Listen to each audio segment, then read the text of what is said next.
warahmatullahi wabarakatuh. Perkenalkan, nama saya Suci Rahmadani, NIM 19060061, jurusan Ilmu Ekonomi, Fakultas Ekonomi, Universitas Negeri Padang. Baiklah, di video kali ini saya akan menjelaskan tentang sosialisme sebelum Marx. Pemikiran-pemikiran ekonomi beraliran sosialis secara garis besar dapat dipilih atas 3 kelompok, yaitu yang pertama, dari kelompok pemikir sosialis sebelum Marx, yang kedua pandangan Marx dan Engels, dan yang ketiga kelompok pemikir sosialis sesudah Marx. Baiklah, kita masuk ke pembahasan yang pertama, yaitu pengertian sosialisme komunisme. Dalam kehidupan sehari-hari, istilah sosialisme digunakan dalam banyak arti.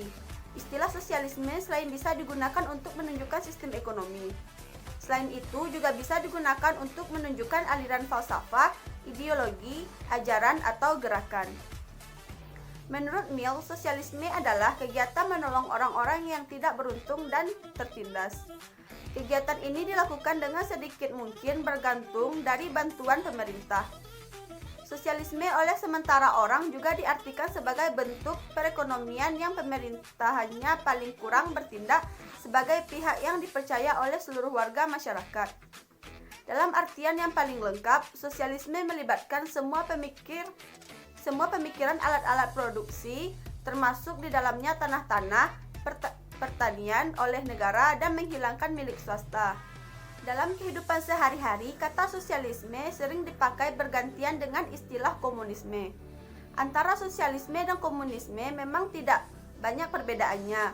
Bahkan Marx sering menggunakan kedua istilah ini secara bergantian untuk menjelaskan hal yang sama. Bagaimanapun, oleh pakar-pakar lain keduanya sering dibedakan. Menurut Brinton, sosialisme menggambarkan pergeseran milik kekayaan dari swasta ke pemerintah yang berlangsung secara perlahan-lahan melalui prosedur peralatan pemerintah dengan memberikan kompensasi kepada pemilik-pemilik swasta. Sementara itu, dalam komunisme, peralihan pemilikan dari swasta ke pemerintah tersebut digambarkan secara cepat dan revolusioner, dilakukan secara paksa dan tanpa kompensasi. Jadi, walaupun tujuan sosialisme sama dengan komunisme, cara untuk mencapai tujuannya sangat berbeda. Kata komunisme secara historis sering digunakan untuk menggambarkan sistem-sistem sosial. Barang-barang dimiliki secara bersama-sama dan didistribusikan untuk kepentingan bersama sesuai dengan kebutuhan masing-masing anggota masyarakat. Dalam masyarakat sosialis, yang menonjol adalah rasa kebersamaan atau kolektivisme. Salah satu bentuk kolektivisme yang ekstrim adalah komunisme. Keputusan-keputusan ekonomi itu disusun, direncanakan, dan dikontrol oleh kekuatan pusat. Aliran sosialisme sebelum Marx yang lebih bersifat utopis sering dimasukkan ke dalam sosialis, sedangkan sosialisme yang dikembangkan Marx digolongkan ke dalam komunis. Cara lain menamakan sosialisme Marx adalah Marxisme. Jenis Marxisme bervariasi, namun semua aliran Marxisme sama-sama melihat, memperjuangkan, dan membahas mengapa dan bagaimana pola produksi kapitalis telah mengubah formasi sosial ekonomi masyarakat prakapitalis. Namun yang terjadi justru proses pemiskinan, penyengsaraan, keterbelakangan, dan bukannya proses pembangunan atau development dan kemajuan. Kita masuk ke pembahasan yang kedua, yaitu sosialisme utopis. Dilihat dari gagasannya, yaitu tentang suatu negara, Plato sebenarnya dapat dianggap sebagai pendukung atau bahkan pendiri ajaran sosialisme. Sebagaimana yang dapat dilihat dari buku Respublika, Plato menganggap bahwa negara hanya akan baik kalau dipimpin dan diperintah oleh orang-orang baik, serta negarawan-negarawan ulung yang disaring secara ketat dari seluruh anggota masyarakat. Tokoh sosialis utopis yang paling terkenal adalah Sir Thomas More. Bahkan istilah sosialis utopis diberikan karena More pernah menulis tentang sebuah negara impian dalam sebuah tulisannya yang sangat terkenal, yaitu Utopia. Dalam buku tersebut, More menjelaskan bahwa di sebuah pulau khayal bernama Utopia yang dapat juga ditafsirkan sebagai sebuah negara, semua milik merupakan milik bersama. Untuk menghasilkan barang-barang dan jasa, semua orang harus bekerja. Masyarakat dianjurkan untuk hidup sederhana. Orang tidak pernah bekerja mati-matian dalam waktu terlalu lama, melainkan cukup sekedar dapat memenuhi kebutuhan dengan bekerja sekitar 6 jam sehari.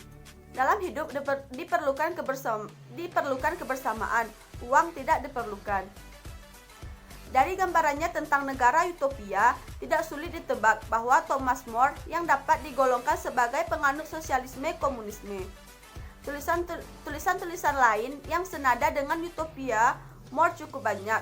Antara lain dapat dilihat dari karangan Tommaso Campanella, Francis Bacon, dan James Harrington.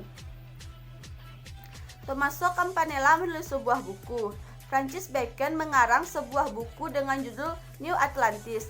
James Harrington, seorang penganjur demokrasi politik, menerbitkan sebuah karangan dengan judul Oceana.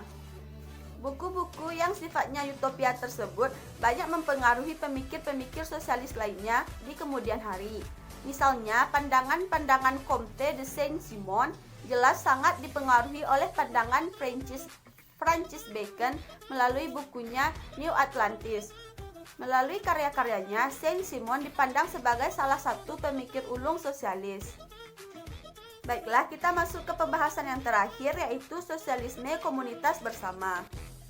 Tulisan-tulisan Plato, More, Tommaso Campanella, Francis Bacon, dan James Harrington bersifat utopis, hanya menghayalkan bentuk suatu komunitas ideal. Di lain pihak, ada tokoh-tokoh sosialis yang mengalokasikan otak mereka dalam kenyataan. Di antaranya adalah Robert Owen, Charles Fourier, dan Louis Blanche. Robert Owen saat kanak-kanak sangat menderita. Dalam usia kanak-kanak, ia pernah bekerja sebagai buruh di sebuah pabrik tekstil. Akan tetapi, berkat keuletannya, Owen kemudian berhasil menjadi seorang pengusaha tekstil yang kaya raya dan mempunyai sebuah pabrik tekstil di Skotlandia. Ia tidak mau pengalaman pahit yang dideritanya dialami oleh pekerja-pekerja lain. Untuk itu, Owen membangun pabrik sebagai model untuk perbaikan kesejahteraan para pekerja yang disebut parallelogram. Ide-ide Owen tentang gerakan sosialis dapat dilihat dari bukunya The New View of Society. Owen juga memperjuangkan peran pemerintah di dalam pembangunan desa-desa komunal berdasarkan asas koperasi. Charles Fourier adalah pengikut ajaran Saint-Simon yang dalam banyak hal juga banyak kesamaannya dengan Owen. Perbedaannya, kalau Owen mendirikan komunitas berdasarkan asas koperasi dalam sebuah paralelogram, Fourier mendirikan phalanx atau phalanx. Phalanx merupakan suatu unit komunitas terdiri dari sejumlah orang. Phalanx dikelilingi oleh daerah pertaniannya sendiri, tempat akan kebutuhan makanan dihasilkan. Dalam angan-angan Fourier, phalanx harus berkembang perlahan-lahan tapi pasti ke seluruh penjuru dunia. Tokoh terakhir yang merealisis cita-citanya dengan membentuk sebuah komunitas bersama adalah Louis Blanche. Seperti halnya Robert Owen, Louis Blanche juga penggagas koperasi, namun hanya khusus untuk koperasi produksi yang bertujuan untuk meningkatkan kesejahteraan para anggota. Untuk meningkatkan kesejahteraan anggota, ia memberikan kesempatan kepada para pekerja untuk memiliki perusahaan. Sementara itu, untuk mengangkat derajat kaum buruh, ia mengharapkan agar pemerintah ikut aktif membantu usaha-usaha kaum buruh, termasuk dalam bidang permodalan. Revolusi yang terjadi pada tahun 1848 memungkinkan didirikannya sebuah koperasi produksi sesuai dengan gagasan Louis Blanche.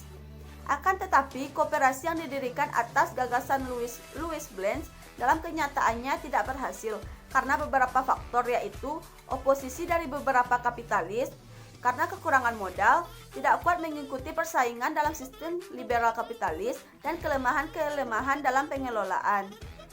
Sebagai penutup, dapat dikatakan bahwa ide-ide para pemikir sosialis kebanyakan masih bersifat utopis, bersifat angan-angan yang oleh Marx dinilai terlalu naif untuk diikuti. Idealisme mereka memang tinggi, tetapi secara teoritis praktis tidak bisa direalisasi. Baiklah, sekian dulu video dari saya. Mohon maaf jika ada kesalahan. Semoga bermanfaat ya. Wassalamualaikum warahmatullahi wabarakatuh.